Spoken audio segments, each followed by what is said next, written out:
todos de aprender de ti, que tienes mucho que darnos, que compartirnos.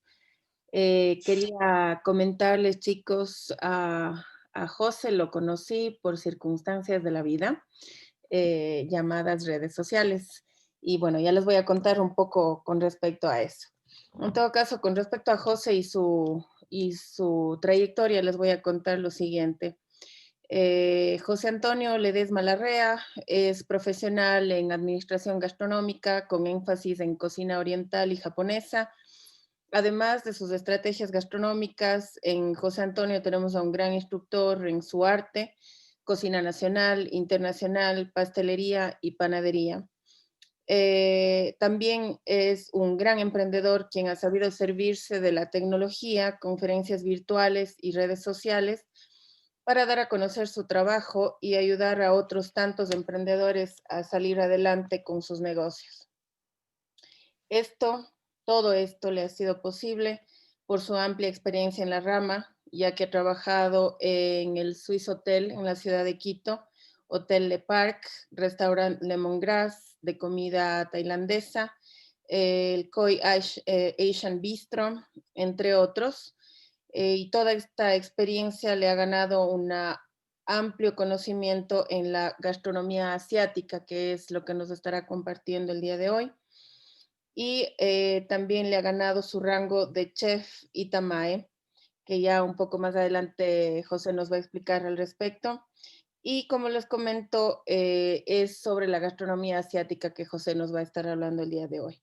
Sin más preámbulo, entonces, mi querido José, bienvenido. Muchas gracias, mi querida Tania. Bueno, muy buenas tardes, chicos. ¿Cómo estamos? Espero que todo bien. Espero que estén ya poniéndose un poquito más al corriente con esta nueva modalidad de educación, que realmente es súper difícil.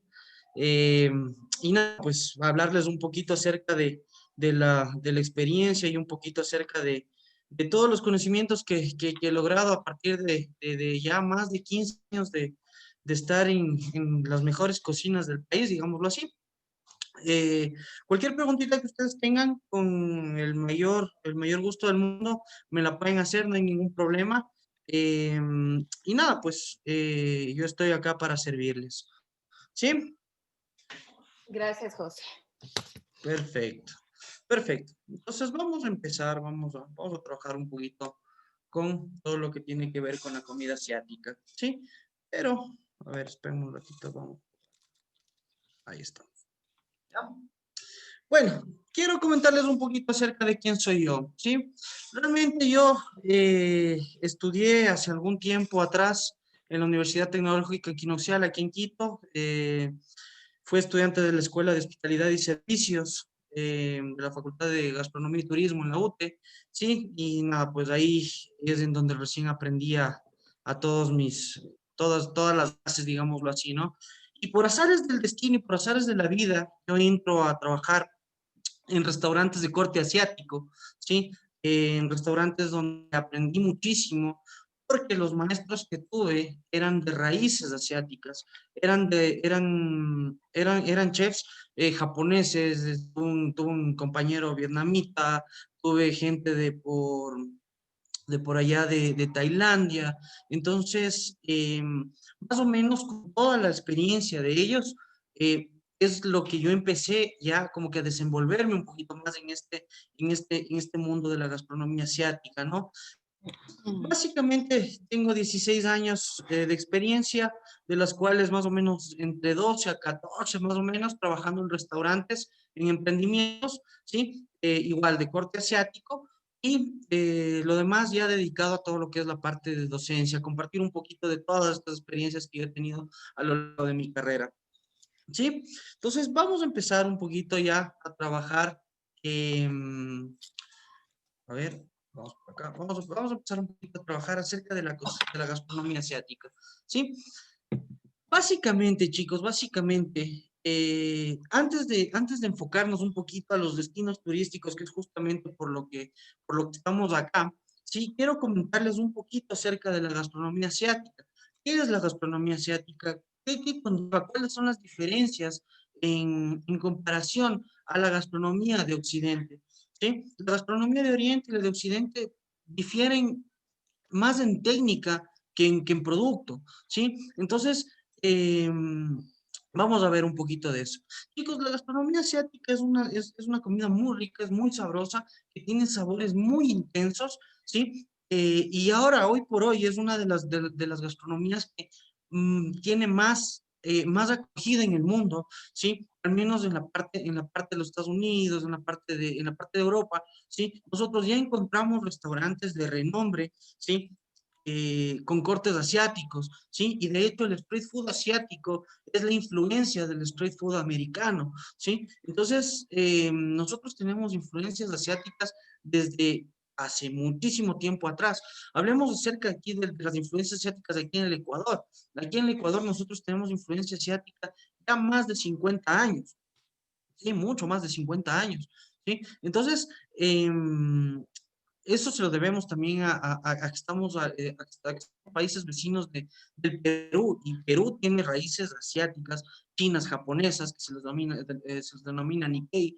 Entonces, de ahí viene la migración cultural, y nosotros también adoptamos ciertas cositas del continente asiático, ¿sí?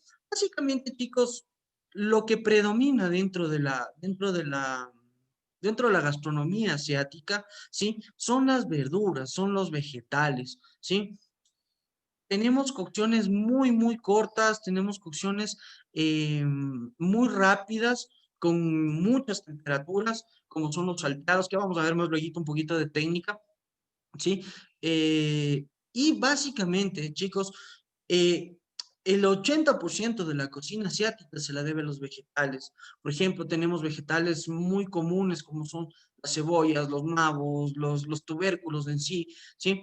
Pero también tenemos diferentes tipos de repollo, como por ejemplo tenemos la col de napa, la colchina, tenemos el bok choy, bueno, tenemos un montón de variedad dentro de de gastronomía, ¿no? Entonces, eso sería lo más emblemático, ¿sí? Y lo que más tiene como base la cocina asiática. Y obviamente después tenemos todo lo que son cereales. Acuérdense que nosotros, o la mayor parte de los países del Pacífico, me voy a enfocar un poquito más al Pacífico, ¿sí? Los países del Pacífico tenemos casi los mismos ingredientes, ¿no?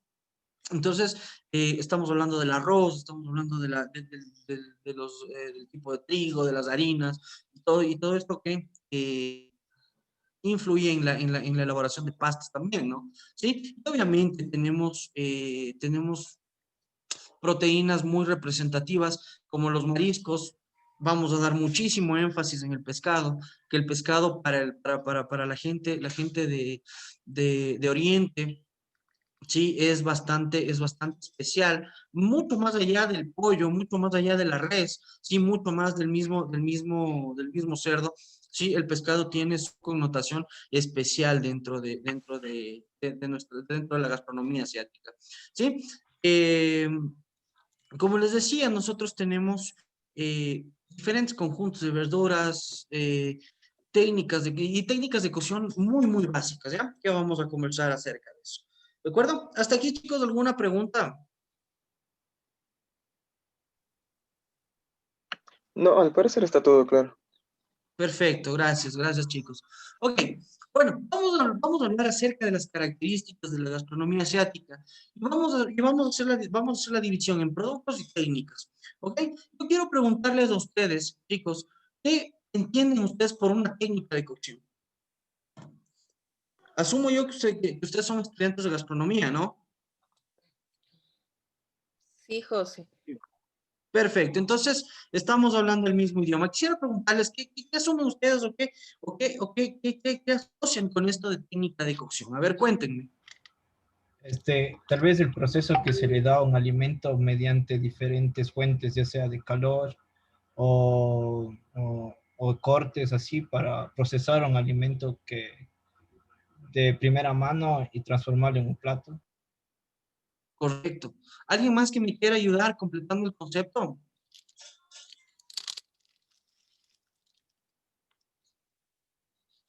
Perdamos el miedo, muchachos, ya estamos en... Es Ya son modificar, sí.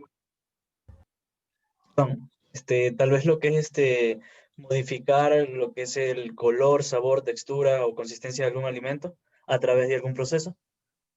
Correcto, muy bien. Entonces, básicamente, chicos, cuando nosotros hablamos de cocción, hablamos de una técnica de cocción, es el proceso por el cual un alimento cambia las propiedades físico-químicas, ¿sí? Por acción de un catalizador de temperatura, ¿ya? ¿A qué hablo, o qué me refiero como catalizador de temperatura? Puede ser una temperatura positiva o también puede ser una temperatura negativa, ¿ya? Entonces van a decir, pero las temperaturas negativas no existen. Sí, sí existen, ¿ok? Eso es ya un poquito de cocina de vanguardia, pero es interesante que ustedes sepan que nosotros podemos cocinar a más 100, 200, 300 grados centígrados, a 800 grados centígrados, que es la temperatura interna de un wok, ¿sí? De igual forma, a menos 196 grados centígrados, que es la temperatura que tiene el nitrógeno líquido, por ejemplo, ¿sí? Entonces, todos estos procesos que intervienen en la transformación de un alimento son los que nosotros nos ayudan a determinar la técnica. Y la técnica va muy en específico según el catalizador que yo estoy utilizando, ¿de acuerdo? Entonces, basándonos en las fuentes de la cocina asiática, nosotros tenemos muchas cocciones en húmedo y muchas cocciones en seco. Las cocciones mixtas, ¿sí? Por ejemplo, los breciados o los guisos largos, ¿sí? Son muy particulares, pero en la parte del sudeste de Asia, ¿sí? En la parte de donde es Laos, Camboya, Vietnam, ¿sí? Tailandia, ¿sí? Entonces, esos guisos son un poquito más del sudeste asiático, ¿sí? Pero la gran mayoría se centra en este tipo de cocciones, ¿no? Cocciones húmedas y cocciones en seco, ¿sí? Que se necesita mucha temperatura, ¿sí? Y muy poca grasa para poder trabajar. Por eso es que les puse ahí la foto del wok, ¿sí? La temperatura interna de un wok básicamente es de unos 800 grados centígrados. Entonces van a decir, pero 800 es demasiado, ¿no, chicos? Porque si ustedes han visto, no sé si es que han visto un documental o han visto cómo se trabaja un wok, eh, la hornilla del wok es como la turbina de un avión. Esa cosa tiene un calor impresionante. Y es por eso que las cocciones son súper rápidas y al tener una cocción mucho más larga, perdón, mucho más corta, ¿sí? Nosotros lo que hacemos es sellar, ¿sí? ¿Alguien sabe o quiero que alguien me explique acerca de si han escuchado el término de la famosa reacción de Maillard o la caramelización? A ver, les escucho. Es la reacción de las proteínas al entrar en contacto con temperaturas altas. Correcto. Cuando nosotros estamos hablando de la reacción de Maillard o cuando estamos hablando de la reacción de caramelización, que es exactamente lo mismo, ¿sí? Estamos hablando de un proceso físico-químico donde no solo intervienen las proteínas, ¿sí? También intervienen los carbohidratos. Acuérdense que todos los alimentos tienen este tipo de macromoléculas, grasas, proteínas, ¿cómo se llama esto? Carbohidratos, azúcares. Entonces, la conjunción de todo esto por acción del calor hace que todo nuestro vegetal o todo nuestro género, ¿sí? Ya sea animal, vegetal, o sea, ¿sí? Se selle, ¿sí?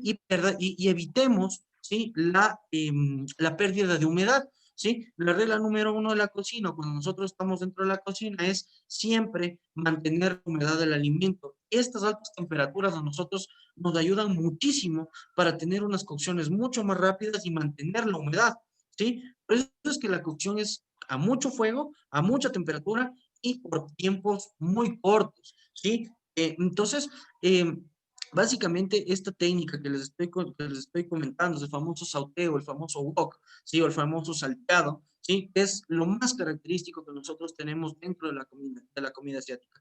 Y obviamente tenemos las cocciones al vapor, que básicamente son cocciones que llegan a temperaturas de unos 60, 65 grados centígrados, ¿sí? Donde nosotros tenemos la desnaturalización de las macromoléculas, proteínas, grasas, minerales, vitaminas, etcétera, etcétera, ¿sí? Pero de una manera mucho más lenta, ¿sí? Para nosotros poder conservar el valor proteico, perdón, el valor nutricional de nuestros alimentos. ¿Ok? Entonces, básicamente las técnicas de cocción que nosotros utilizamos acá o son muy cortas, con mucha temperatura, o son medianas y largas, con bajas temperaturas, ¿sí? Esa es la característica en cuestión técnica de cocción en el continente asiático, chicos. ¿Alguna pregunta que ustedes tengan acerca de esto? No, todo claro. Perfecto, verán que luego la profe les toma examen y luego a uno le han de estar culpando. Listo, chicos. Entonces, ya hablamos un poco acerca de las técnicas de cocción, las técnicas con las que se enfocan o las bases que tienen este tipo de cocina. ¿Sí? Pero los vegetales también, perdón, pero los productos también tienen su 50%, ¿no? El 50 es la técnica, el 50 es el producto, como en todo, ¿no? Entonces, yo quiero hacer un breve análisis entre la cocina asiática y no nos vayamos tan lejos de la cocina nacional. Quiero que ustedes me digan cuál es el punto en donde estas dos cocinas difieren un montón y en estas dos cocinas concuerdan un montón en cuestión producto. A ver, chicos, les escucho. ¿Puede repetir la pregunta, por favor? Claro. A ver, yo quiero que ustedes me den o me den la semejanza o la diferencia entre la cocina nacional, la cocina ecuatoriana, con la cocina asiática, puede ser china, puede ser tailandesa, puede ser japonesa, ¿sí? Quiero que me den una diferencia muy marcada y una semejanza muy marcada. La cantidad de ingredientes que se usan en las preparaciones. Sí, muy bien. ¿A qué te refieres? ¿A qué te Es en refieres? menor ¿La comida cantidad, o asiática? sea, la comida asiática no es como la ecuatoriana, que es así bocados grandes, sino es más bocados pequeños. Ya, no tanto así, no tanto así, porque si bien es cierto, en la comida asiática tú tienes cosas más chiquitas, pero tienes un montón de cosas en la mesa, ¿ya? En cambio acá, por ejemplo, te sirven un locro de papa o un caldo de pata, es el locro, es el caldo, ¿no? Entonces no es tanto por ahí. Ahora, enfoquémonos un poquito más en la parte de productos. A Quizá ver, en chicos. la cuestión vegetales, el consumo en Asia es mucho más de los vegetales, como había mencionado. En cambio, acá en tierras ecuatorianas, creo que consumimos un mayor porcentaje de carbohidrato. Quizá. Correcto. Correcto, sí, tienes mucha razón, está muy bien tu perspectiva. ¿Alguien más que quiera compartir el asunto? Tal A vez ver, lo que son, por ejemplo, lo que es cultivos del arroz. Por ejemplo, en la cocina asiática y en ciertos lugares de Asia he visto lo que es diferentes preparaciones con lo que es el arroz. Por ejemplo, se hace el sake que utilizan, que es una bebida de arroz. Bueno, un sinnúmero de cosas, en cambio, en lo que es la cocina nacional aquí ecuatoriana. Creo que el arroz solo se lo utiliza así como para hacer un arroz y ya. sí, bueno, realmente en cuestión de arroz nosotros tenemos el mismo fin que lo tiene Asia, básicamente. Ya vamos a hablar un poquito de eso. ¿Ya? ¿Alguien más que me quiera decir cuál es la diferencia y en qué se asemejan las dos cocinas? Hasta ahorita nadie me dice en qué se asemejan los dos tipos de cocina. Muy conservadoras. Muy conservadoras, ¿en qué sentido? Muy culturales, dices tú. Culturales, o sea, que conservan las preparaciones tradicionales y todo eso, o sea, los respetan. Claro, bueno, eso pasa en todo el mundo, ¿no? Eso prácticamente pasa en todo el mundo. Pero sí, tienes una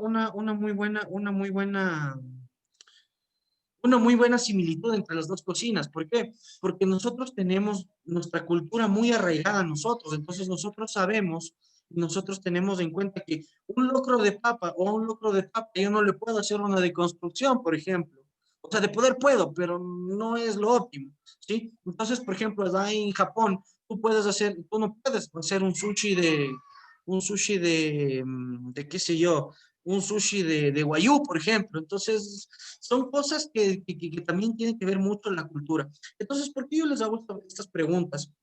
Porque si bien es cierto, nosotros tenemos tipos de cocciones mucho más largas, cocciones súper diferentes, pero coincidimos en algo, chicos. Coincidimos en que prácticamente los mismos productos que nosotros tenemos, la gran mayoría del continente asiático también los tiene, ¿sí? La única diferencia es la perspectiva en la que ellos trabajan ese tipo de comida, ¿sí? Como me decía por ahí un compañero suyo, ¿sí? El arroz, ¿sí? Pues nosotros, por ejemplo, conocemos el arroz, pero nosotros sabemos que el arroz es un cereal que le cocinamos, le ponemos salsita, le ponemos un poquito de aceite y es una rica guarnición para la comida del diario nuestra, ¿sí? Pero, por ejemplo, allá al arroz lo hacen vinagre, al arroz lo hacen licor, al arroz lo hacen otros tipos de procesos, por ejemplo, para hacer el famoso sushi, ¿sí? Entonces, son cosas que, si bien es cierto, son productos que son muy similares a los que tenemos, pero se ocupan para diferentes cosas. ¿No? Entonces, importante este tipo de acá. Y en cuestión de la cultura que me decían hace un ratito, que es una cosa que sí es una verdad muy grande que nosotros tenemos la cultura gastronómica muy arraigada, al menos en todo lo que es Sudamérica, ¿sí? En comparación a lo que es Asia también, ¿no? Entonces, por ejemplo, a mí me ha pasado que cuando yo estoy, o cuando yo estuve en uno de estos restaurantes que les comentamos hace un rato, llegaron una pareja de japoneses, se sentaron al frente de la barra donde yo estaba y me dijeron, bueno, yo quiero que me des de comer. Ellos están acostumbrados a eso, ¿no? Llegan a la barra y el chef es el que coge y les da, se llama omakase, por si acaso, chicos, de ahí anótenlo en algún ladito, ¿sí? Se llama omakase, que es el arte de dar de comer, ¿ya? Entonces, claro, yo saqué los mejores platos que teníamos, los mejores rollos, etcétera, etcétera. Pero claro, los japoneses comieron muy rico, chévere, sí, pero me dijeron, ¿sabes qué? Esto no es comida tradicional, ¿no? Esto no es comida nuestra, pero está bastante bien, pero no lo es, ¿sí? Entonces, ahí es donde vienen las fusiones y ese es otro tema que ya comentaremos en alguna otra ocasión. ¿Ok? ¿Alguna pregunta acerca de esto, chicos? ¿Algún comentario? No, profe. No, perfecto, seguimos entonces. ¿Ya? Básicamente, chicos, nosotros vamos a enfocarnos en los platos típicos, ¿sí? Los platos típicos del continente asiático, ¿sí? Y para eso yo he dividido el continente asiático en tres partes, en tres zonas, ¿ya? Oriente Medio, ¿sí? En Lejano Oriente Oriente del Pacífico, ¿sí? Y en Asia Central, ¿sí? No me voy a enfocar mucho en Asia Central porque el enfoque de Asia Central es básicamente, son influencias entre rusas, árabes, bueno, es una cosa medio rara que no tiene mucho sentido comentar ahorita porque es como que el punto y aparte, el punto de quiebre de todo lo que es el común de la comida asiática. ¿De acuerdo? Entonces vamos a enfocar mucho, perdón, lo que es Medio Oriente, a lo que es todo lo que es la parte del sudeste de Asia, ¿ok? Y a todo lo que tiene que ver con el lejano Oriente, digámoslo así, con Japón, China, Indonesia, Tailandia, Laos, Vietnam, etcétera, ¿sí? Que es básicamente lo que más sobresale dentro de la comida asiática, ¿de acuerdo? Entonces, hablemos del Oriente Medio, ¿sí? Eh, Estamos hablando que geográficamente esto se encuentra, ¿sí? Un poquito al norte de África, tenemos influencias de Egipto, tenemos influencias de Marruecos, que si bien es cierto, son países africanos, pero eh, tienen bastante que ver con la comida del lugar, ¿sí? Entonces, acá nosotros vamos a encontrar comida muy fresca, pero muy especiada, ¿sí? Muy fresca, pero muy especiada. Vamos a utilizar muchas especias. Las especias más utilizadas allá, por ejemplo, son la canela, el cardamomo, la cúrcuma, el clavo de olor, todo lo que tiene que ver con masalas, ¿sí? Ya les voy a explicar un masala. Básicamente, un masala es una mezcla de especias en su mayor parte, especias muy aromáticas, muy masivas, por ejemplo, la pimienta cayena, la pimienta negra o el mismo clavo de olor, ¿sí? El cardamomo, que es una cosa deliciosa y es muy aromática, ¿no? Y sabores bastante frescos, ¿sí? Como la menta, el coriandro, el cilantro, ¿sí? Entonces son cosas que marcan su diferencia, ¿no?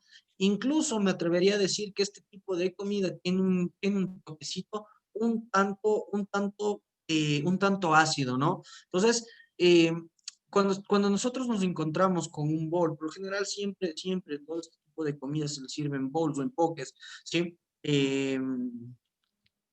Nosotros vamos a tener muchas notas ácidas y muy especiadas. Es muy fácil que se pueda confundir con la comida Thai o con la comida de Indonesia, que es muy parecida, ¿no? Pero básicamente son esos los sabores que nosotros vamos a encontrar. ¿De acuerdo? En Oriente Medio, chicos, como les decía, está espérenme un ratito, por acá tenía, por acá está la pollo. Acá.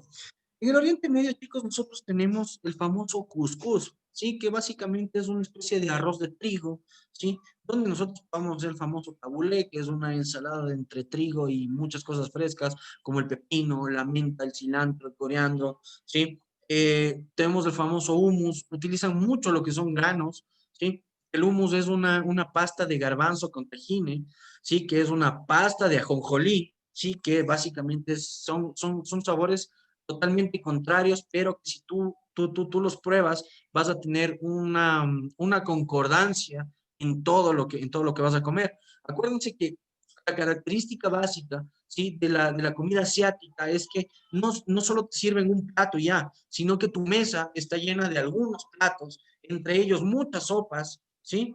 Eh, entre ellas muchas sopas y muchas, ¿cómo se llama esto? Y muchas empanadillas y este tipo de dim sum. Ya les voy a explicar más luego, ya cuando nos enfoquemos en la parte interesante del dim sum, ¿ok? Eso, dígame. ¿El tahini qué es? O sea, he escuchado, pero no sé más o menos. El tajín es una pasta de ajonjolí, es una pasta muy amarga, sí, es muy amarga, pero en conjunción con el garbanzo te va a dar un contraste de sabor muy rico. El tajín es una pasta de ajonjolí, básicamente. Ya. ¿Ya? ¿Vamos? Básico, si quieres preparar tajín en la casa, lo que vas a hacer es más o menos unas 2 libras de ajonjolí. Lo que vas a hacer es vas a tostar y vas a pelar que la ajonjolí te quede sin ni una sola pluma, ¿ok? Le tuestas súper bien, eso le vas a ir procesando con chorritos de aceite de ajonjolí, ¿ya? Hasta que se te haga una pasta. Eso va a tener un sabor un poco amargo, ¿sí? Pero va a tener un aroma espectacular. ¿Vale? Ya, gracias. Chévere. Entonces, como les decía, chicos, es una cocina bastante especial y cuestión proteínas. Aquí predomina mucho lo que es el cordero, ¿sí? Aquí trabajan con muchísimo cordero, trabajan con muchísimas carnes que no son, por ejemplo, no trabajan con mucho cerdo, ¿sí? Por cuestiones y creencias religiosas también. Entonces, por ahí hay que tomar en cuenta todo este asunto del Oriente Medio. ¿Ok? Vamos con la parte del Lejano Oriente, que es básicamente en la que nosotros nos vamos a centrar, porque ¿cómo les explico? Es lo que nosotros más conocemos o más relación tenemos, ¿sí? En el medio, ¿ya? Porque es comida muy común ahora aquí en el país, ¿no? Entonces, antes de pasar a Medio Oriente, perdón, al Lejano Oriente, ¿alguna pregunta, chicos?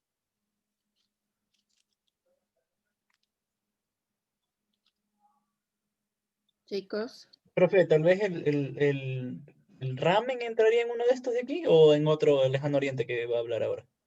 A ver, sí, a ver, justamente el ramen es una preparación donde que realmente no tiene denominación de origen, no se sabe en dónde nace, ¿ya?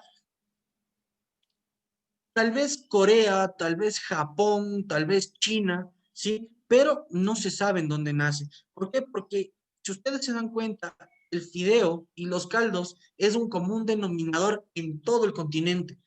Entonces, no se sabe cómo sale el ramen. Y de hecho, ya les voy a explicar un poquito de lo que es el ramen más viejito, ya ahorita que comencemos con la parte japonesa, que por lo general se lo asocia con la comida japonesa el ramen, ¿no? Y hay otras personas que dicen, no, estás loco, es comida coreana, ¿sí? Entonces, la comida coreana y la japonesa son casi las mismas, ¿de acuerdo? Ok, profe, gracias. ¿Listo? ¿Alguna otra pregunta, Guaguas? Sí, profe. Claro, dígame. Con respecto a la caja china, ¿La caja china? sí, ¿esa es una técnica asiática o de dónde es? A ver, básicamente la caja china es una parrilla al revés, ¿ya? Entonces es una técnica de asado. Nosotros tenemos técnicas de asado prácticamente en todo el mundo. ¿Por qué se llama caja china? Realmente estuve investigando, viéndola, porque alguna vez quise hacer un curso de caja china y resulta ser que este invento no es asiático, ¿sí? Es un invento europeo, ¿ya? Entonces, lo que trata de esto es más o menos haz de cuenta que es una especie de ahumador, ¿sí? Pero donde no tienes la temperatura abajo, sino la tienes arriba. Y es como un horno, básicamente es un horno a carbón, ¿ya? Eso es lo que más o menos hace la caja china, pero no es una técnica asiática como tal. ¿De acuerdo? Sí, profe, gracias. Perfecto. ¿Alguien más? ¿Alguna otra pregunta?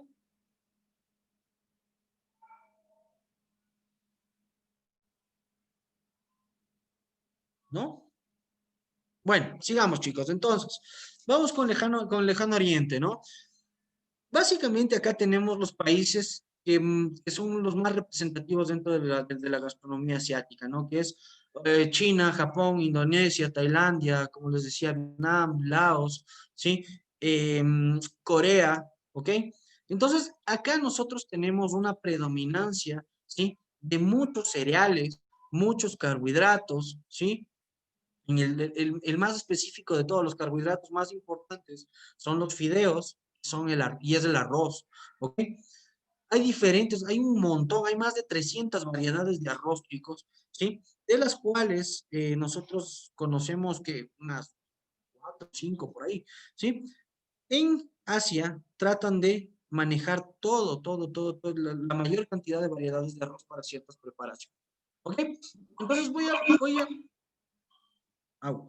Voy a mencionar arroces muy emblemáticos nada más, sí, que por ejemplo, que es el tal roast, que es el arroz de grano corto con el que se hace el sushi, sí, ustedes saben que tenemos dos variedades de arroz, grano corto, grano largo, sí, por lo general los del grano largo son granos que tienen menos contenido de almidón, menos contenido de carbohidrato, por eso son más sueltos, grano corto.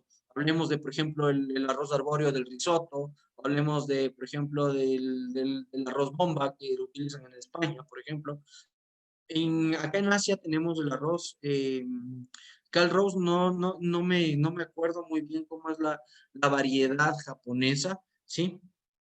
Realmente es lo que se les conoce como arroces japónicos, pero, eh, pero es el arroz que ocupan allá, ¿sí? Característica principal de este arroz, que tiene 5 veces más almidón que el arroz normal, ¿sí? Y este arroz, por lo general, no menciona absolutamente ningún condimento, ¿sí? Acá se manejan mucho con todo lo que son salsas, con todo lo que son fermentos. Una de las características básicas del lejano oriente es que se trabaja con muchísimos fermentos, ¿sí?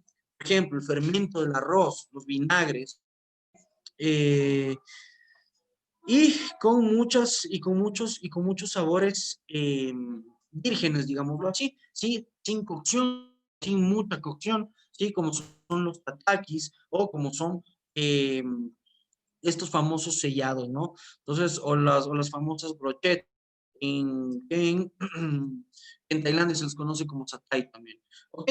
Entonces, básicamente el arroz y la pasta está presente en mayor cantidad acá, ¿sí? En cuestión proteína se utiliza muchísimo el pollo, el cerdo, la ternera, ¿sí? Como animales, ¿verdad? Pero también se utiliza muchísimo el pescado y aquí sí énfasis en el pescado y en toda la clase y toda la calidad de pescado que tienen por allá, ¿sí? Al tener aguas muy frías, ¿sí? Los pescados tienden por evolución, ¿sí? A generar mucha más grasa, ¿sí? Entonces, cuando yo tengo mucha más grasa, por lo general, y quiero preguntarles, y quiero que ustedes me digan, ¿qué es lo que pasa cuando yo trabajo con una grasa o con una cantidad de materia grasa óptima dentro de una preparación cualquiera que esta sea? A ver, ¿qué es lo que pasa?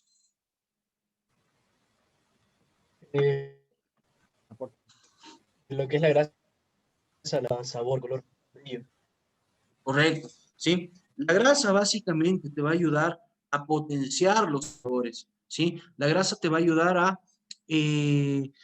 dar un sabor totalmente diferente a lo contrario si yo estuviera cocinando sin grasa, ¿de acuerdo? Entonces las grasas son muy importantes, al menos las grasas de los pescados en estas partes de Asia son muy, muy espesas y son muy ricas, ¿sí? Es como, por ejemplo, tener una carne pobre, una carne guayú, ¿sí? En comparación a un atún, a un otoro, ¿sí? Que es lo mejor de lo mejor que tú puedes sacar de un atún, por ejemplo, ¿sí? Entonces, es importante que al tener aguas frías, ¿sí?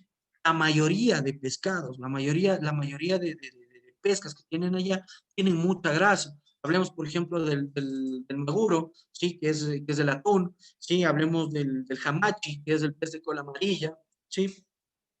Perdón, del asado, entonces son pescados muy grasos y por ende, al tener esta cantidad de grasas, se los puede comer hasta crudos, ¿sí? Y ese es el porqué, pescas crudas. El otro día yo estaba dando el curso de sushi y me preguntaban, oye, Tep, ¿y puedo coger un picudo y comerme crudo? O sea, pero el sabor va a ser muy fuerte, va a ser un sabor muy fuerte y va a ser que vamos a tener en la boca sabores muy duros porque ese pescado es muy fibroso y casi no tiene grasa. ¿De acuerdo? Entonces, la característica principal para yo saber si es que me puedo comer un pescado crudo es la cantidad de grasa que tenga, ¿sí? Es por eso que el salmón se puede comer crudo, ¿sí? O simplemente con un sellado, ¿sí? Pero, por ejemplo, si yo les digo, ¿ustedes se comerían una albacora cruda? Cuéntenme, No, Ni a bala. ¿no es cierto? O, por ejemplo, ¿ustedes se comerían una tilapia cruda? Y esto es chistoso, ya les voy a contar una anécdota. ¿Ah? ¿Se comerían una tilapia cruda? Verán que la tilapia tiene bastante grasa, es carne blanca, muy suavita. Frito. A ver, cuenten, ¿se comerían o no se comerían? Lámina delgada a lo mejor, pero Pero, ¿sí o no? No, Eso, No, ya. cruda, A no. ver, les voy a explicar esto. Chicos, hay una cosa importantísima. Hay un gusanito, ¿sí? Que se llama X. Ya, por lo general está en el salmón este gusanito. Es un gusanito bien delgadito que se confunde con las vetas de grasa del salmón. ¿Ya? Este parásito suele pegarse al salmón cuando el salmón no tiene recirculación de agua, ¿sí? Cuando el agua no tiene mucho oxígeno, ¿de acuerdo? ¿Cómo se llamaba? Entonces, anisakis, Ya. o yo, José Antonio, ¿ya? Entonces, este parásito lo que hace es esconderse dentro del salmón. Entonces, si ustedes no le cocinan ese salmón, ¿sí? Ustedes se van a tragar el parásito así tal cual, ¿ya? Ese parásito va a vivir un tiempo en su estómago, ¿sí? Y luego va a empezar a subir. Sube, y se aloja en las cavidades oculares, ¿ya? Y es chistoso porque se ven como los gusanitos se pasan de un ojo al otro, así literal. Entonces se ve cómo sale el gusanito y es bien turro, es bien feo, ¿ya? Entonces, eso pasa, por ejemplo, con los parásitos que tienen nuestras lindas piscinas de tilapia, nuestras lindas piscinas de trucha, que son, pues, no sé si es que ustedes han visto, ¿sí? Ahí subiendo al Cajas, yo me acuerdo clarito que hay un montón de piscinas de truchas, ¿no es cierto? A ver si la memoria no me falla. sí, sí. Un montón. Entonces, Mucho. ya, entonces, si ustedes ven, esos son huecos, ¿sí? Son huecos puestos plástico que se mezclan con agua. ¿Ya? Y con suerte un desagüe para el medio limpiar, ¿ya? Entonces, ¿qué es lo que pasa? Cuando yo tengo ese tipo de piscinas, y no digo que esté mal, es una forma muy buena de tener granjas, de frutas y de tilapias, etcétera, etcétera, ¿ya? Pero lo que sí está mal es que yo, como profesional, te diga, ¿sabes qué? Te voy a hacer un sushi de tilapia porque quiero fusionar mi producto con el producto y con la técnica japonesa, por ejemplo, ¿ya? Entonces nosotros sin conocimiento y sin saber cogemos y hacemos el sushi de tilapia y te lanzo la tilapia cruda y te comes la tilapia cruda, obviamente horrible porque el pescado crudo no es tan rico que digamos, ¿sí? Entonces dices, ya, chévere, me comí, pero lo que no sabes es que yo te puedo enfermar, yo te puedo incluso hasta mandar al hospital por ese chiste. Al no tener circulación de agua, las truchas y las tilapias están nadando en restos de alimento, en restos de sus desechos, y entonces eso se contamina, ¿sí? Entonces, es muy peligroso que ustedes trabajen las pescas de piscina, ¿sí? Como técnicas crudas, ¿ya? Entonces, por ahí va el asunto, ¿de acuerdo? Entonces, por ahí va el asunto, ¿de acuerdo? ¿Alguna pregunta acerca de esto que es bastante importante? Si la Ese pregunta es... parásito del que usted está hablando es el mismo, tal vez, del que, ¿cómo se llama? No recuerdo el nombre, pero es el mismo que aparecía en el atún, que cambia su coloración y creo que si se les da con el cuchillo eh, con el mango del cuchillo unos toques, creo que sale este parásito. ¿Es el mismo? Sí, exactamente. Es un gusanito, ¿sí? Y es muy peligroso el gusanito, les cuento, ¿sí? Así que siempre traten de, no, o sea, siempre traten de manejar productos frescos y que tengan cadena de frío, ¿sí? Esa es una de las cosas fundamentales cuando ustedes cocinen, ¿sí? Nunca rompan las cadenas de frío porque sí. Chef, y hay alguna manera de eliminarlo ya cuando se ha rompido la cadena de frío y aparece el gusano? O sea, si es que, a ver, tienes dos formas, ¿sí? O buscar el gusano y sacar el gusano de todo el lomo de atún, que te vas a pasar un tierrero de tiempo buscando, o desechar y decir, no, esto no vale. Yo personalmente haría la segunda. ¿De acuerdo? No sé si es que Vale, me ok. hago entender en ese asunto. Sí, señor. Sí, no sé si es que me hago entender ese asunto. Hay una cosa muy grave en nuestro país, ¿sí? Que nosotros decimos, "Ah, le saqué el gusanito y seguí comiendo. Así de fácil es el asunto, ¿sí? Pero no saben que ese gusanito puede traer unas consecuencias terribles después, ¿ya? Entonces yo personalmente prefiero decir, no lo voy a hacer y me cueste lo que me cueste, yo tengo que cambiar el producto. Primero, porque tú estás pagando por un producto que se supone que no te va a hacer daño. Segundo, porque se supone que estás pagando por un producto que tiene todas las normas para que ese producto sea comestible. Y tercero, yo no creo que nosotros como profesionales de la cocina digamos, ah, un gusanito nomás, no pasa nada. Yo personalmente no creo, ¿sí? Pero casos se han visto, ¿sí? Casos se han visto y de gente que tiene escuelas que enseña, y muchos profesionales, muchos colegas míos, muchos compañeros míos caen en esto. Así que yo les llamo, y haciendo un paréntesis al asunto, yo les llamo un poquito también a la reflexión, chicos. Nosotros estamos en una época en la que la comida es una de las fuentes más rentables de trabajo que nosotros tenemos, ¿sí? Pero también, así como es una de las fuentes más rentables, es una de las fuentes en las que más competencia vamos a tener. Y no por competir a la desleal vamos a hacer cualquier desastre como lo están haciendo ahorita. Y como ustedes mismos entren a Marketplace y pongan sushi, ustedes van a tener 30,000 locos que están haciendo sushi. ¿Sí? Sabrán técnica, no sabrán técnica, sabrán de productos, sabrán de conservación de alimentos. Yo personalmente no sé.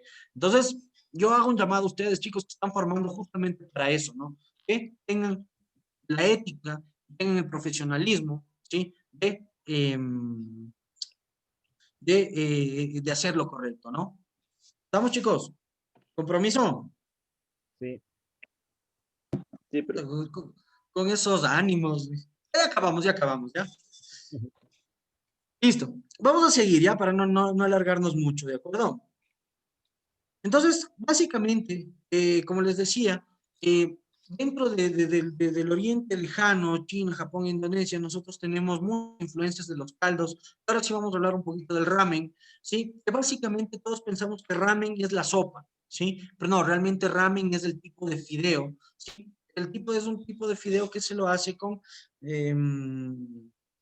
con un tipo de agua muy propia muy propias de la región, ¿sí? Es un agua de origen salino, ¿sí? Que hace que los fideos, ¿sí? Tiendan a ser muy elásticos. Ramen significa fideo elástico. Entonces, básicamente es eso, ¿no? Entonces, tenemos muchos tipos de fideos ¿cómo se llama? En el continente asiático, por ejemplo. Los mismos fideos de ramen, tenemos el udon, tenemos ¿cómo se llama? Se me fue. La soba, ¿sí? Que son tipos de fideos que se hacen con diferentes tipos de harina. Incluso hay fideos que se hacen con harinas de arroz, ¿sí? O mezclas de harinas, ¿sí? Pero es una de las particularidades de esto. Siempre acompañados de un caldo, de un fondo, de un dashi, ¿ok? Se llama dashi el fondo, ¿ok? Entonces, este tipo de caldos está muy, muy marcado en esta región de Asia, ¿ok? Y para cortar un poquito, ¿sí? O para como o sea, quitar o sacar un poquito la cara de esta zona de Asia, lo que hace Tailandia es darle un giro totalmente contrario a estos sabores un tanto vírgenes, a estos sabores un tanto más suaves de la comida japonesa, por ejemplo. ¿Sí? En la comida tailandesa nosotros tenemos especias a mirar surgir, ¿sí? Tenemos los famosos curries, que eso tiene, básicamente, si tendrán unas 15 especies metidas ahí, es poco, ¿sí? Y de ahí vienen los famosos masalas, el tandoori masala, el garam masala, ¿sí? Que son mezclas de especias muy aromáticas, como ya les mencioné, ¿sí? Que hacen que la comida tenga un olor muy, muy fuerte, muy, muy fuerte. Jugamos con sabores muy ácidos y con sabores muy dulces, ¿sí? Por ejemplo, una preparación clásica de Tailandia, el famoso pad thai, ¿ya? El pad thai es un fideo de arroz que se lo hace, puede ser un fideo de arroz crocante o puede ser un fideo de arroz blanqueado, ¿sí? Con una salsa de tamarindo, ¿sí? El tamarindo y el famoso nampla, que es la salsa de pescado, ¿sí? Nampla igual fondo de pescado, más o menos, ¿sí? Más o menos un fumet, pero es mucho más concentrado y y es como que más, más aromático, ¿no? Entonces, el tamarindo, más la salsa de pescado, más el azúcar y más el maní, ¿sí? Hacen que esta salsa tenga un sabor muy particular, ¿sí? De hecho, el pad thai en sí no es picante. Lo que le hace picante al pad thai es el ají, la cayena que se le pone al momento de servir, ¿sí? Entonces, lo que nosotros hacemos, o lo que se hace en la comida tailandesa, es darle sabor con especias, más no con técnicas de cocción, si me hago entender. Están preguntas.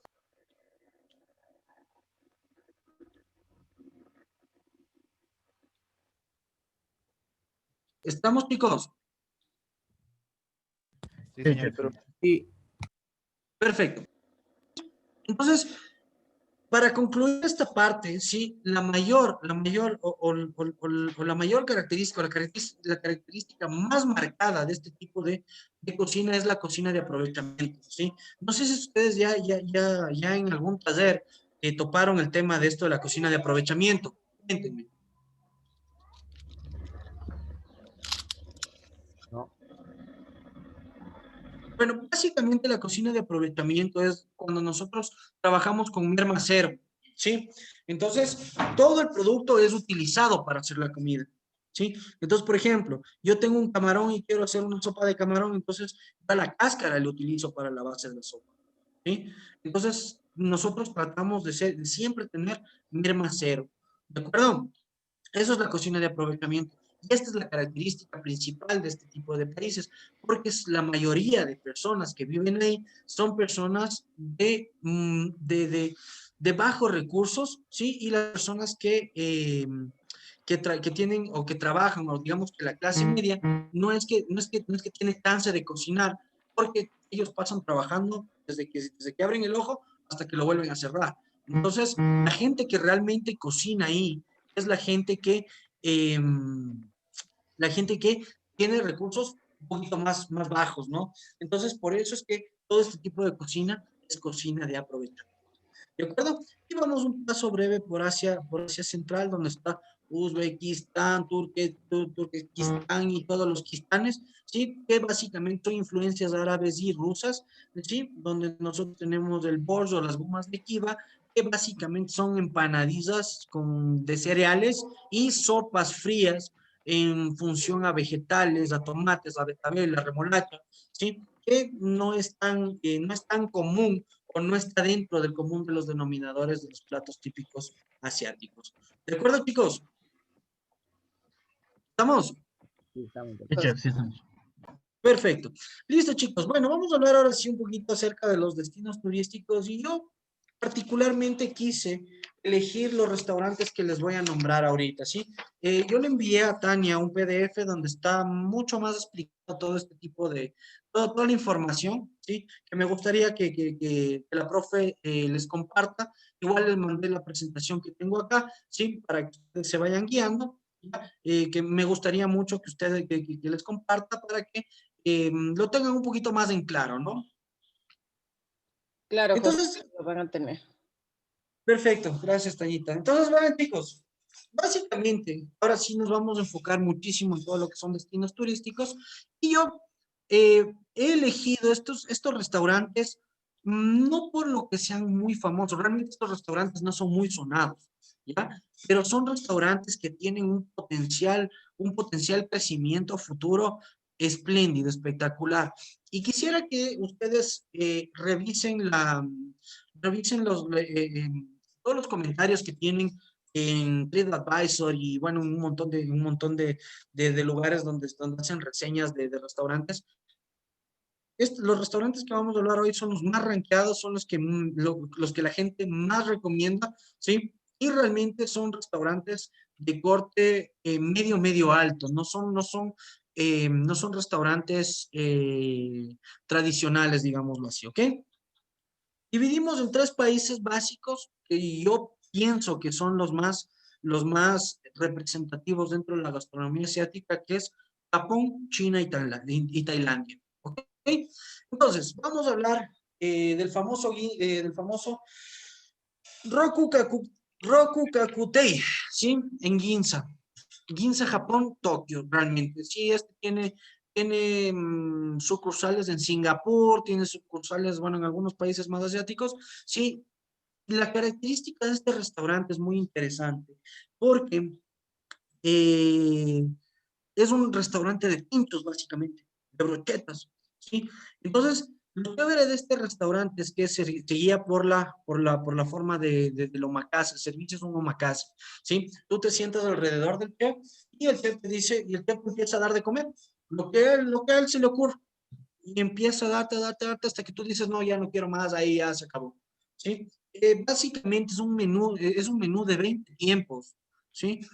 Imagínense lo que es un menú de 20 tiempos. Nosotros cuando hacemos producción con un menú 4 tiempos estamos cociendo, ¿sí? Es un menú de 20 tiempos, ¿ya? Entonces, ustedes pueden comer hasta 20 veces, ¿sí? Lo que les sirven ahí. Tienen una diversidad de salsas espectaculares. Y la cocina acá, sí es cocina fusión, ¿sí? Entre la tradicional japonesa, ¿sí? Y un poquito de lo que tiene que ver con vanguardia, ¿sí? De los pinchos favoritos de acá son los que tienen carne guayú, que son hechos en método tataki, ¿sí? Sí saben que es un tataki, ¿no? Un tataki es una técnica de cocción donde solo se sella, ¿sí? Y básicamente es eso, ¿no? Y obviamente el cerdo crocante, el tonkatsu, que es una cosa muy clásica del Japón, ¿de acuerdo? Esto de acá, chicos, les decía que quedaba en Tokio, básicamente tiene una estrella Michelin, ¿sí? Entonces es uno de los más rankeados hoy por hoy, ahorita en Tokio. ¿Ok? Ok. Vamos con el siguiente. Vamos con el Sasanka, ¿sí? Este Sasanka, cocina de autor, ¿sí? Es un restaurante relativamente nuevo, ¿sí? 17, 18, 19, 20, 21. Realmente tiene unos 5 añitos de vida. Pero lo chévere de este restaurante es que el corte de este restaurante o el tipo de servicio de este restaurante es un teppanyaki, ¿sí? ¿Qué es un teppanyaki, chicos? Básicamente un teppanyaki es en donde ustedes se sientan alrededor de una plancha inmensa y al frente suyo está el cocinero, está el chef, ¿sí? Entonces lo que hace es simplemente ir cocinando al frente suyo, literal, todo lo que sale de los, en el servicio es cocinado al frente suyo, ¿sí? Y es una cosa muy, muy bonita. En Estados Unidos hay algunos teppanyakis que son súper, súper chéveres, donde el chinito está ahí jugando con las espátulas, coge, lanza el huevito, le corta, bueno, eso ya es un poquito más de malabares y vistosidad, pero es más o menos a lo que yo quería, perdón, quería explicarles, ¿no? Que es la temática de este restaurante, ¿sí? Este restaurante tiene tiene la característica de que tiene un código de etiqueta, un código de vestimenta muy, muy, muy, muy, muy, muy, muy, muy severo, ¿sí? Entonces ustedes tienen que ir con ropa de noche. Una cosa de las cosas una de las cosas importantísimas que tiene este restaurante es que cuando ustedes hacen la reservación, ¿sí? Les dicen que está terminantemente prohibido ir con perfume, ¿ya? Ustedes no se pueden poner perfume cuando van a este restaurante porque eso va a afectar mucho en la experiencia sensorial que van a tener en este restaurante. Sí, cuenta con una estrella Michelin, sí, y básicamente es muy, muy, muy, tiene una proyección a futuro a ser uno de los mejores 50 restaurantes de Asia. ¿Ok? José, Nos vamos. ¿Perdón? ¿ese restaurante en qué país era? ¿En dónde? Tokio. Sí, estamos Sí, en Tokio, no nos vamos. Ah, ya, ya. Sí, sí, en Japón. Ya, ya, ya, ya. Sí, Tokio, Japón. Sí, no nos vamos a ir mucho más allá porque realmente si nos ponemos a hablar de muchos, de restaurantes, nos vamos a confundir un montón y vamos a...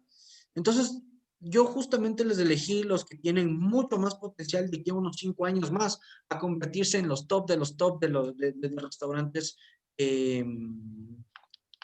¿Cómo se llama? De restaurantes asiáticos, ¿ok? ¿Alguna pregunta, chicos? Acerca de los servicios y de todo el tipo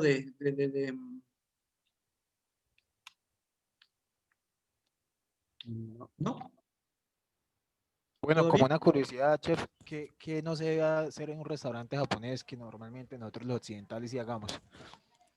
Ay, qué buena pregunta. Verás, por ejemplo, eh, allá en el Japón, sí, yo te digo esto porque mi maestro fue japonés. Allá en el Japón, tú no puedes, o sea, tú no utilizas los hashis o los chopsticks que se les conocen acá, sí, para comer el sushi, sí. Tú utilizas los hashis o los chopsticks para comer, ya sea el bowl de arroz, sí, de esta forma, o la sopa, sí. Lo interesante de verdad es que tú agarras los chopsticks con los fideos, te comes los fideos y sorbes la sopa, sí. Por ejemplo, nosotros escuchamos o hacemos eso acá y te quedan viendo como que, "¿Y este man qué le pasa, no?" O sea, ¿no es cierto? Entonces, por ejemplo, allá, las piezas de sushi las coges con estos dos deditos, ¿sí? Y lo que haces es simplemente mojar en la soya y adentro, ¿sí? Entonces, acá está muy, ¿cómo te digo? Muy etiquetado el asunto de la comida del sushi, ¿no? Porque dices, no tienes que comer el sushi con los palitos porque no puedes comer con la mano. Realmente comen con la mano, ¿sí? Entonces, eso es una de las cosas que nosotros podríamos hacer mal, Adán, ¿no? Ahora, el japonés nunca te va a decir, oye, loco, estás comiendo mal, oye, lo estás haciendo mal, no, el japonés no te va a decir absolutamente nada, se va a quedar calladito, ¿sí? Porque es la cultura de ellos tienen mucho respeto por la gente de fuera y ellos saben muy bien que nosotros no estamos muy familiarizados con todo este ritualismo dentro de la gastronomía japonesa. Hablo de la gastronomía japonesa porque es a lo que más me dedico, ¿no? Entonces, básicamente de eso, ¿no? Entonces, hay muchas normas de etiqueta, no muchas normas no muchas normas ritual dentro de la cocina asiática, pero, no, o sea, no te preocupes, ¿no? Vas a Japón y no es que coges y haces alguna tontería y los manos te quedan viendo como aquí, ¿no? Esa es una gran diferencia entre los países de América con los países asiáticos, ¿sí? Allá la gente es mucho más, o sea, mucho más fresca, digámoslo así. O realmente nosotros pensamos que es mucho más fresca, pero realmente a ellos no les interesa, así siendo reales. ¿De acuerdo? Ujú. Vale. ¿Alguna otra pregunta, Bobas?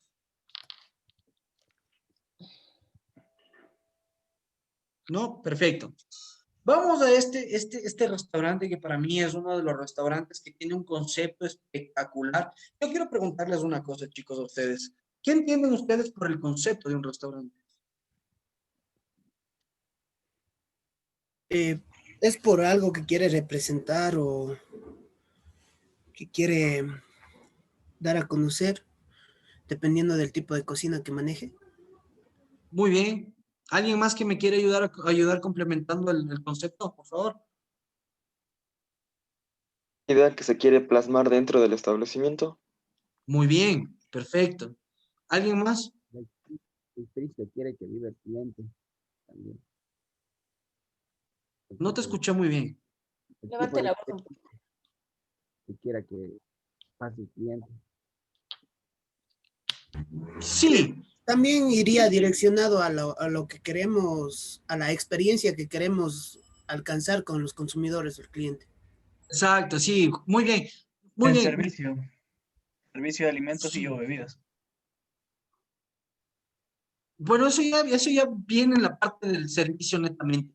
Básicamente, chicos, el concepto, como ustedes bien lo dijeron, es lo que nosotros queremos, o sea, es la experiencia que nosotros queremos darle a nuestro cliente, ¿sí? Yo no utilizo mucho la palabra comensal porque no me gusta, ¿sí? Pero yo trato de utilizar la palabra cliente, ¿ya?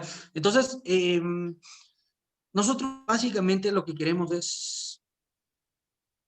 A ver, voy un ratito acá, quiero, porque les estoy escuchando a los mismos, entonces, como que no es muy justo. A ver, por acá.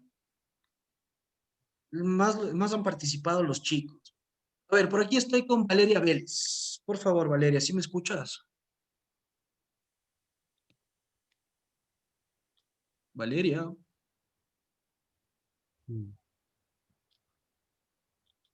Conectan, Aló, aló. conectan y se van de paseo, creo, José. Sí, Puta, parece. Ahí está. ¿me escuchas? Ya, perfecto. A ver, mi querida Vale, voy a hacer una pregunta y quiero que me respondas lo más cortito posible, ¿ya? Ya, ¿me Tú escuchas? eres la dueña, tú tienes un montón de dinero y quieres plasmar la idea de un restaurante y quiero que me digas cuál sería el concepto de tu restaurante y yo por qué tendría que ir a comer allá. Eh, bueno, eh, yo creo que tendría un restaurante con un concepto, no sé, como que enfocado en cocina igual asiática, pero en cocina como japonesa.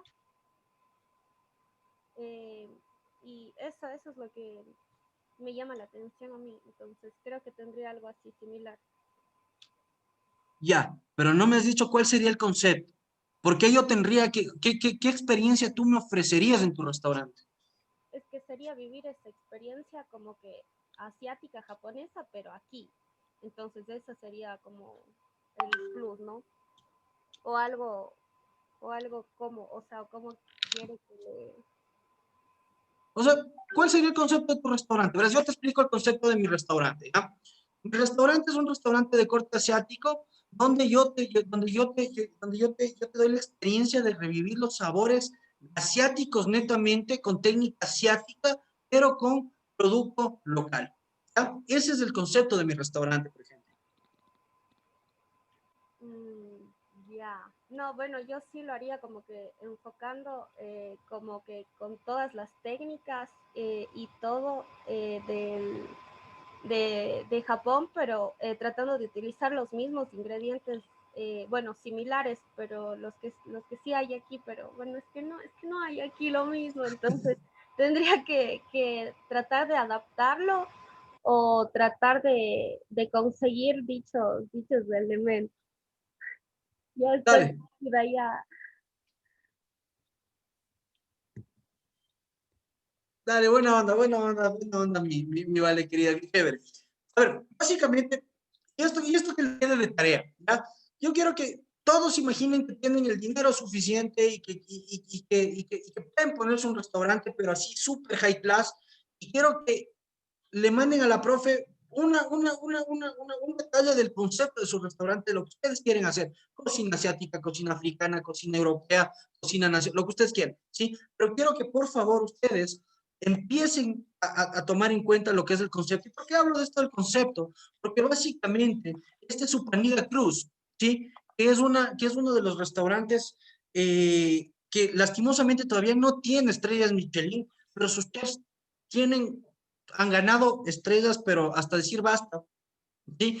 Tiene un concepto muy interesante, ¿sí? Que es que ustedes se suben al barco, ¿sí? Se suben al barco y desde que se suben, ustedes empiezan a experimentar, ¿sí? La cocina tradicional tailandesa fusionada con técnicas de vanguardia, ¿sí? Y mientras ustedes van comiendo, ¿sí? Ustedes van pasando por ese río, ¿sí? Y empiezan a conocer todo Bangkok, ¿sí? Y es una experiencia increíble, bueno, o al menos no he tenido la oportunidad de ir de ir a este restaurante, pero según los comentarios que leí antes a lo que estaba haciendo esta presentación, ¿sí? Dicen que es una experiencia fabulosa. Y lo más chévere de esto es que ustedes tienen la privacidad de estar solos con las personas que, por ejemplo, que sean sus acompañantes, ¿no? Entonces, ahí adentro del restaurante tienen muy delimitadas mesas y es una cosa muy chiquita, es muy, muy bonito. Entonces, a eso es a lo que yo me enfoco, chicos, a que ustedes empiecen a pensar este tipo de conceptos, ¿sí? Aquí en el país, créanme, ustedes se ponen en esto, ustedes se forran en plata, ¿sí? Se forran en plata, ¿sí? Entonces, tal vez lo dije mal, ¿no? Pero me refiero a que este tipo de conceptos ustedes los van a hacer sobresalir del resto, ¿sí? Eso es lo que nosotros queremos, chicos, ¿sí? ¿Cuántas personas estamos conectados ahorita? No sé, veamos. 59. Somos 49. No, Es chistoso. 59. 59 de 70 es bastante bueno.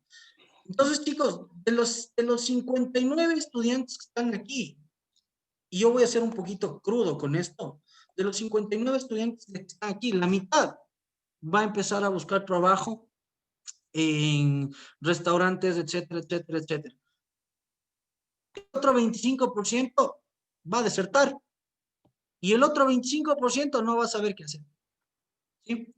Eso es una cosa muy triste que yo he visto que está pasando en mi profesión y es algo muy, muy triste. Y es por eso que yo les quiero alentar y les quiero incentivar, chicos, ningún sueño es demasiado grande, ¿sí? Ustedes tienen que tomar en cuenta que cuando ustedes sueñan, la única muerte del sueño tiene que ser porque se hizo real, ¿de acuerdo?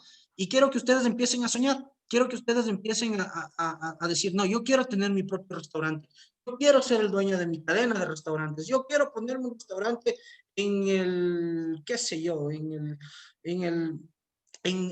uno de los tantos ríos que tengo en mi linda ciudad de Cuenca, ¿sí? Entonces, a eso es a lo que yo me voy. Y por eso elegí este restaurante, chicos, porque este restaurante plasma lo que ustedes tienen que empezar a hacer. Tienen que empezar a enfocarse en lo que no se ha visto. Tienen que empezar a enfocarse en lo que ustedes imaginen que puede ser, ¿de acuerdo? Entonces, por favor, Tañita me avisa si es que no te cumplen la tarea y les pones un buen 0. Ya les hago la tarea en el virtual, ¿tú qué crees? Enseguida. Listo. Entonces, chicos, pilas con eso, ¿ya? Y vamos terminando para no ser tan largo y ya que no, ya digan, ay, ese chef tanto que le gusta hablar, qué aburrido. ¿Ya? Nos vamos a ir a China, ¿sí? Y de hecho nos vamos a ir a una ciudad, que es una ciudad, es una cosa, perdón, es una isla muy chiquita, es muy chiquita, tendrá unos 7,000, 8,000 habitantes, no tiene más, ¿ya? Es una isla muy chiquita, le conocen como la ciudad de las apuestas, ¿ya? Pero resulta ser que ha tenido un crecimiento tan espectacular que incluso Alan Ducasse, ¿sí? Alan Ducasse ha ido a poner un restaurante allá, ¿sí? Entonces, para que ustedes vean que China tiene un montón de cosas interesantes. No me voy a enfocar ni en Shanghái ni en Pekín, que son las ciudades más grandes, ¿sí? Me voy a enfocar en Macao, ¿sí? Que es una islita que queda por ahí, por China, ¿sí? Y tiene dos de los restaurantes que a mí me parecieron muy, muy, muy interesantes. Por ejemplo, este Jade Dragón, ¿sí? Que básicamente es comida. A ver, básicamente la comida de este Jade Dragón, este restaurante está dentro de un hotel. es un hotel de 5 estrellas, igual el restaurante 5 estrellas, tiene 3 estrellas Michelin, ¿sí? Está dentro de los 50 mejores restaurantes de Asia, ¿ok? Y tiene una comida, es realmente comida de autor, es producto asiático, técnica asiática, un poco fusión, ¿sí? Y realmente tiene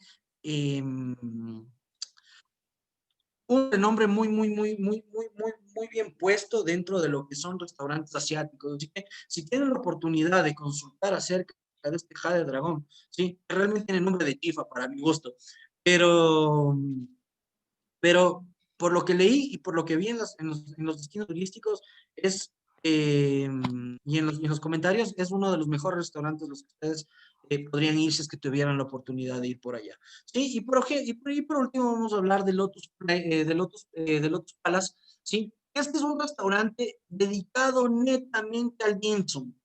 ¿Qué es el dim sum? Nosotros estamos un poco confundidos que cuando decimos dim sum, decimos que es una empanadilla, y sí y no. El dim sum es el conjunto de alimentos, ¿sí? Que son hechos pequeños bocaditos, ¿sí? Como las famosas tapas españolas, ¿ya? Pero trabajados en masas de trigo por lo general, ¿ya? Este restaurante tiene unos dumplings de trufa negra, bueno, es una cosa que tiene mucha influencia francesa, ¿ya? Tiene mucha influencia francesa, pero tiene mucha base asiática por el contenido que tiene. Sí, todas las fotos que ustedes ven acá son fotos de los restaurantes y de todo el asunto. Me di el trabajo de buscar que ustedes tengan un poquito de apoyo visual. Pues básicamente esos son los platos que nosotros nos sirven allá y básicamente en todos los restaurantes que vimos el día de hoy, ¿sí?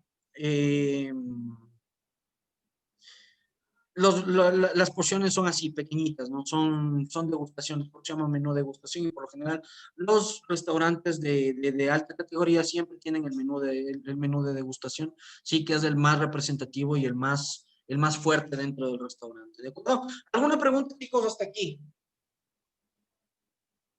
Y ya para terminar.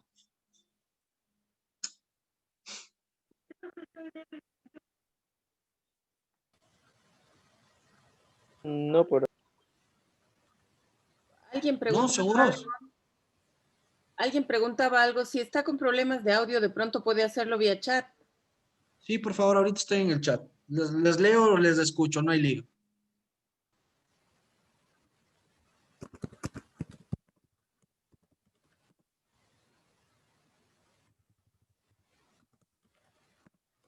¿No? Bueno, parece que estuvo muy claro, parece que ya nos queremos ir. Bueno, eso chicos, básicamente es eso lo que les tenía que comentar de la cocina asiática. Hemos hablado de algunas cosas bastante interesantes, hemos hablado un poquito de ética profesional, que es algo que realmente, no sé si es que ustedes tengan en la malla curricular de su institución, pero es algo que aquí en el país se está olvidando mucho, y de hecho no se está aplicando. José tiene una pregunta. A ver, dígame. Adrián. Sí, chef, yo tengo una pregunta, pero más va no con lo último que estaba mencionando de los lugares, más bien con un tipo de comida que, no sé, me da mucha curiosidad. Lo que es la carne Kobe. Y no sé si tal vez usted en algún momento la ha probado. Me han contado, bueno, solo he investigado bastante sobre este tipo de carne, ¿no? Y que es muy buena y es excesivamente cara. ¿Qué tal? ¿Nos recomienda? ¿La ha probado? ¿O qué sabe usted sobre este tipo de carne? A ver, excelente pregunta. Básicamente Kobe es... a ver, espérame un ratito. Vamos con la polla. Pero básicamente Kobe, la carne Kobe, es una carne que tiene un tratamiento súper especial, es una carne de origen asiático y no cualquiera puede vender este tipo de carne, sino son ciertos productores y ciertos vendedores especializados para restaurantes que tengan que tengan como que el permiso como que de vender este tipo de carne. Acá en el país, yo no he visto ningún tipo de restaurante que venda Kobe, ¿sí? O que venda Wagyu, ¿sí? Que es básicamente, Kobe y Wagyu, no estoy muy claro, no recuerdo bien, si es que Kobe es la res, y, a ver, Wagyu es la res, es el tipo de res, y Kobe es la marca, ¿sí? Es como que yo te vendo carne marca Kobe, más o menos, ¿ya? Chef, Kobe es todo el Wagyu que venga de la zona de Kobe en Japón. Es prácticamente sí. denominación de origen. Sí, pero se considera Kobe cuando pasan los parámetros y cuando no pasa se considera Wagyu. Exacto, correcto. Sí, ustedes lo tienen bastante sería que todo Kobe sería Wagyu, pero no todo Wagyu es Kobe. Algo así, sí, justamente. Ahora, básicamente en la composición química, en la composición organoléptica de este tipo de carne, nosotros vamos a tener que la carga nutricional, la carga proteica es de mucha más alta calidad que una carne normal, ¿sí? Estamos hablando de la absorción de una carne normal está de, qué sé yo, del 20 al 30% de proteína, ¿tá? Aquí estamos hablando que nosotros tenemos más del 30% de absorción de la carne, de este tipo de carne. Otra cosa importantísima es el marmoleo o la grasa intramuscular que tiene, ¿sí? Entonces eso hace que la carne sea mucho más tierna, ¿sí? Sea mucho más suave, a tal punto de que esta carne, ¿sí? Tranquilamente tú te la puedas comer un término blue, sin romperte los dientes, como suele pasar con la carne nacional, ¿no? Entonces, básicamente eso pasa con el Kobe y con el Wagyu, ¿no? José, tengo un par de preguntas que me envían vía chat los chicos. ¿Ya? A ver, dice, en la cocina asiática hay muchos platos salados, pero ¿qué dulces pueden haber? Excelente pregunta. Básicamente los dulces de los asiáticos no son tan marcados, ¿sí? Estamos hablando de cosas que casi no tienen, incluso no tienen tantos postres, ¿ya? Hay un enrollado que es muy parecido al brazo de gitano, ¿sí? Que se lo hace con un bizcochuelo, más crema, más fruta, ¿sí? Y de eso no pasa la pastelería y todo lo que tiene que ver con postres en Asia. No tenemos unos postres tan marcados. Lo que sí podemos hacer es empezar a fusionar. Por ejemplo, en el lemongrass donde yo trabajaba, yo era subchef del lemongrass, nosotros los postres que teníamos allá eran, por ejemplo, sorbetes y helados con diferentes tipos de especias.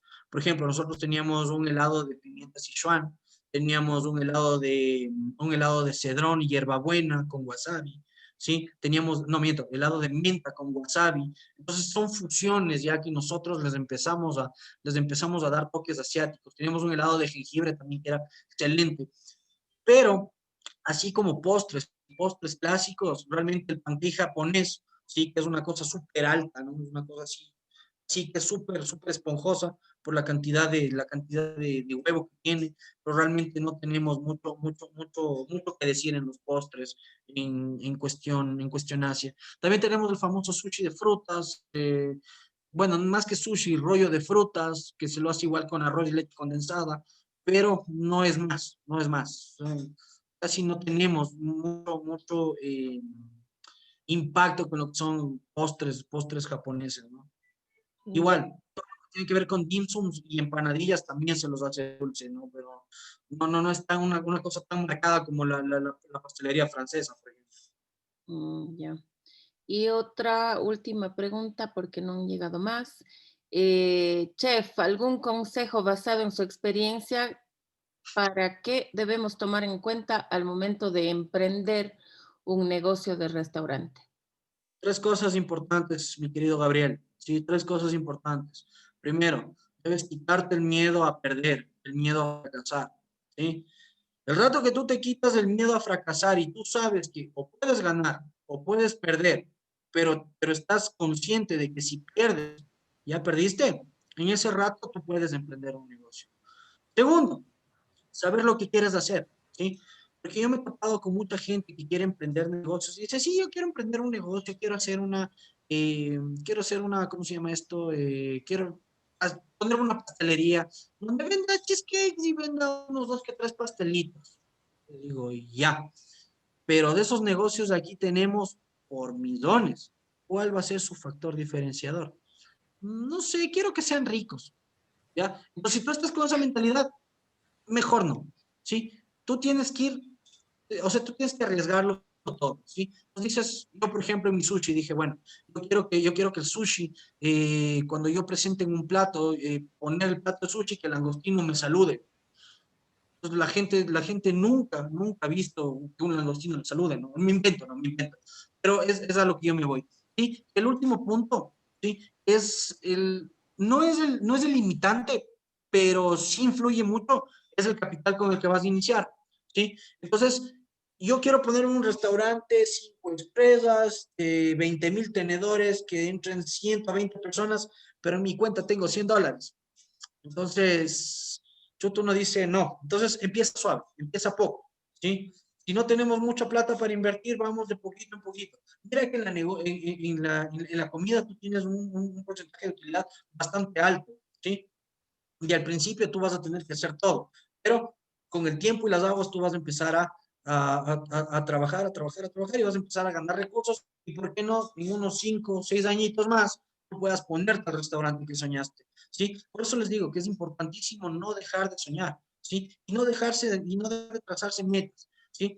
Es importante que ustedes tengan las metas súper altas, y cada vez que ustedes vayan llegando a una meta, ustedes vayan diciendo, bueno, allá llegué acá, ahora quiero llegar acá, y sigan subiendo, ¿sí? Porque de eso se trata, Si ustedes no pierden el miedo, si ustedes no hacen plata, y si ustedes están con el que yo quiero hacer lo mismo que hace el Cirano, o lo mismo que hace ¿cómo se llama este man del Cyril, lo mismo que hace este man del Noé? Entonces no vamos a llegar a ningún Pereira, ¿sí? Lo que necesitan son ideas frescas, necesitan conceptos, necesitan mucha técnica, mucha disciplina y mucha ética, chicos, ¿sí? Eso básicamente es lo que les podría decir.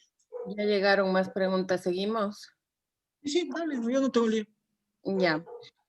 Una pregunta con respecto a la bollería en Japón. Dice si es apreciada en otros países o no es tan conocida. No es tan conocido el asunto, ¿sí? De que este asunto del dim sum, sí, es algo bastante ya mundial, porque ahorita todo el mundo dice, ay, qué rico que son los dumplings, ay, qué rico que son los rollos primavera, ay, qué rico que es esto otro. Recién se está como que medio tomando en cuenta esto. Sí, pues si hablamos hace unos 2, 3 años atrás, y no me voy mucho, tú le decías, yo quiero un baozi. Entonces la gente va a decir, ¿y qué es eso? Es un tipo de dim sum. Entonces ahora si tú les dices que es un dim sum, ya la gente medio asocia, ¿no? Entonces, sí, ahorita recién está saliendo lo que es la bollería asiática al resto del mundo, ¿no? Al menos aquí en el Ecuador, que nosotros somos noveleros número 1, entonces nos llega una mona y ahora todo el mundo, cualquier hipster está posteando en Instagram comiendo dim sum. Entonces, va llegando de poquito, pero va llegando. ¿De acuerdo? Pregunta de Nicolás, que también la debes tener tú. ¿Cuál cree usted que es el aspecto cultural más importante de los asiáticos? ¿Qué los hace tan constantes y qué nos hace falta a nosotros, los latinoamericanos? Uy, qué pregunta para más fuerte. Esa pregunta te puedo contestar con unas 2 jabas de biela al lado, ñayo.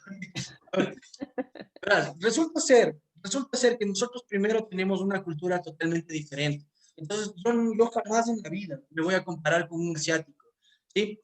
No quiero decir con esto que los asiáticos estén por acá y nosotros estamos por acá, ¿sí? Lo que yo quiero decir es que el asiático tiene mucha más conciencia social, ¿sí? Tiene mucha más empatía por su gente, ¿sí? Nosotros acá, luego tú le ves a la abuelita subida en el bus y tú estás sentado y no le das el asiento a la abuelita, ¿sí?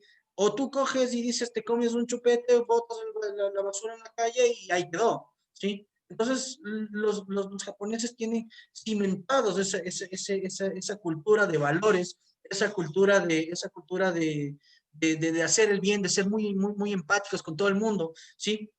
y saber, y saber la diferencia entre las cosas buenas y las cosas malas, ¿sí? Entonces, por ejemplo, a ti viene, hoy en la mañana me pasó esto, me escribieron, me dicen, hola, chef, ¿sabe qué, verá?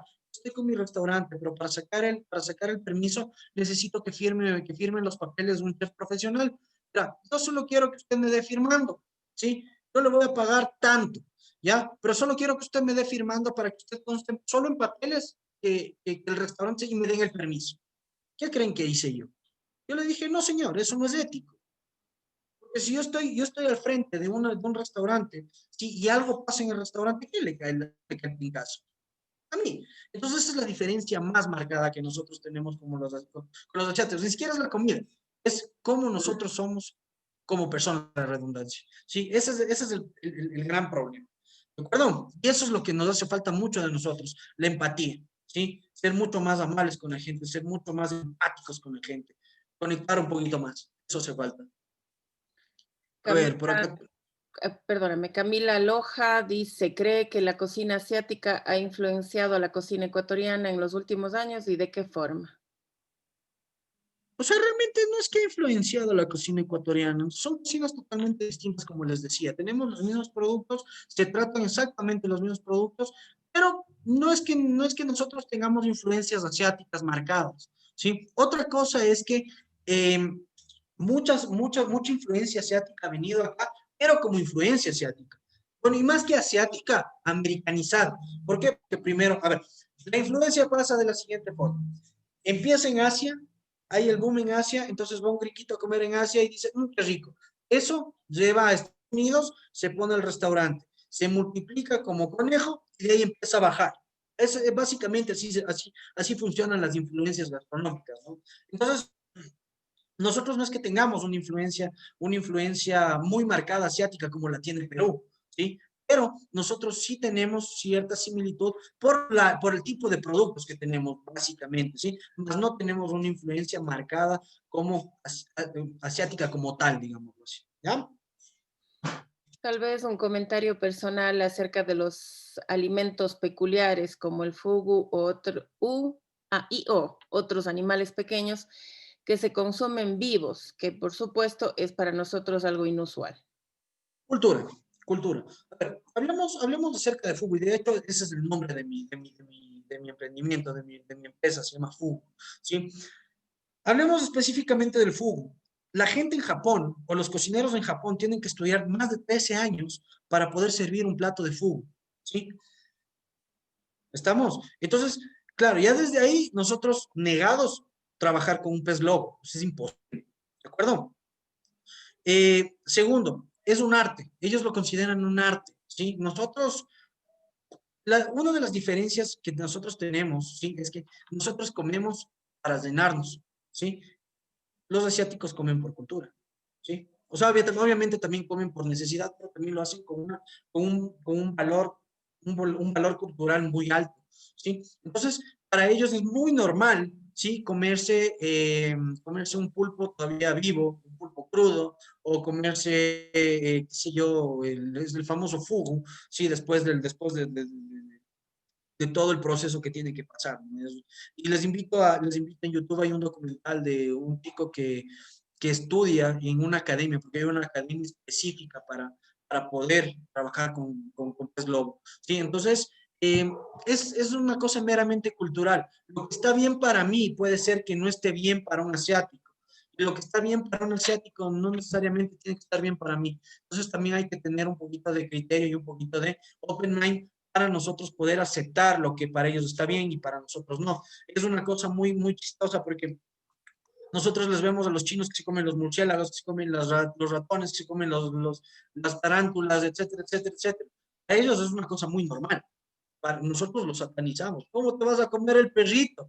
Sí, pero a los manes les gusta. Entonces, y la cultura de ellos es, cría el perro, le mata el perro y te comes el perro. Entonces, nosotros nos escandalizamos mucho por eso, y es netamente por temas culturales, más que por cualquier otra cosa. Y creo que con esta cerramos. José de David nos pide que definas la cocina asiática en una sola palabra. Cultura. Sí, cultura. Ya nos dijiste un rato, ¿no es cierto? Sí, sí. Así es. Cultura. Bueno, chicos, y yo me he engolosinado con la conversa. Espero no haberles cansado mucho. Realmente para mí un gusto poder haber estado con ustedes, poder compartir un poquito con ustedes. Y nada, pues ustedes me pueden contactar cuando ustedes necesiten, si es que necesitan algún favor, etcétera, etcétera. La profe Tania les puede dar mi número celular, no tengo ningún problema, ¿sí? Si necesitan algún consejo, algún tip, alguna cosa, va. Yo manejo un grupo de WhatsApp donde tengo todos mis alumnos, entonces sería chévere que ustedes participen, no tengo lío. ¿Sí? Entre más gente pueda ayudar, entre más gente pueda seguir saliendo adelante, para mí mucho mejor. Y nada, pues eso sería todo por mi intervención el día de hoy. Les agradezco mucho por su tiempo, que es una de las cosas que nosotros a veces no valoramos tanto, ¿sí? Nosotros valoramos más la plata, valoramos más el estatus y nunca valoramos el tiempo. Y acuérdense, chicos, que el tiempo es algo que no se recupera jamás en la vida. ¿Sí? Eso por mi parte, chicos. Si alguien tiene alguna pregunta extra, queja, duda, súplica, sugerencia, algo que me tengan que decir, todo oídos, si no, por mí es todo. Gracias por la clase. De nada. Por nuestra parte, querido José, también agradecerte a sí mismo por tu tiempo, como tú bien lo dices, es algo que no se recupera y es lo más valioso. Te agradecemos un montón por eso. Yo creo que Dios te bendice, mi querido José, precisamente porque tienes esa actitud tú de compartir tus conocimientos. Chicos, aquí entre nos, precisamente una de las razones por las que he escogido a José para que nos ayude en sus conocimientos, primero porque tiene muchísimos, ¿no? Pero también porque no tiene problema en compartirlos. Y eso en el área en la que ustedes están es bastante complicado. Entonces, nada más que agradecerte, José, por ser como eres, por habernos compartido tu tiempo, y a ustedes, chicos, también gracias por su tiempo y su interés en la clase. Bueno, chicos, por mi parte les agradezco un montón. Un abrazo gigante a todos. Cuídense mucho, por Dios, acuérdense que esto del COVID es una cosa muy, muy grave.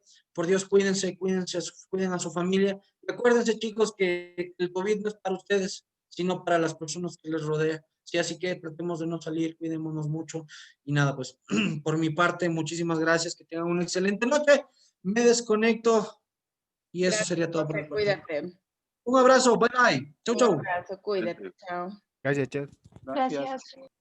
Gracias, chef. Gracias, profe, hasta luego. Ya, chicos, espero que les haya gustado. José siempre es así muy, muy activo y tiene en realidad esa capacidad para poder dar a conocer sus conocimientos, y eso es lo que llama la atención muchísimo de su actividad. Él comparte, él ayuda muchísimo a emprendimientos y bueno, pues por eso nos ha podido ayudar de esta manera el día de hoy. Nada más por ahora, muchachos, ya saben lo que nos viene de aquí en adelante, estamos en contacto, les mando un abrazo y descansen. Gracias, profe. Igualmente. Gracias, profe. Qué buena la que se le Gracias, Gracias al café. Gracias, profe, igualmente. Bueno, haga café, ¿no? Gracias, profe. Chao, chicos. Chao, profe.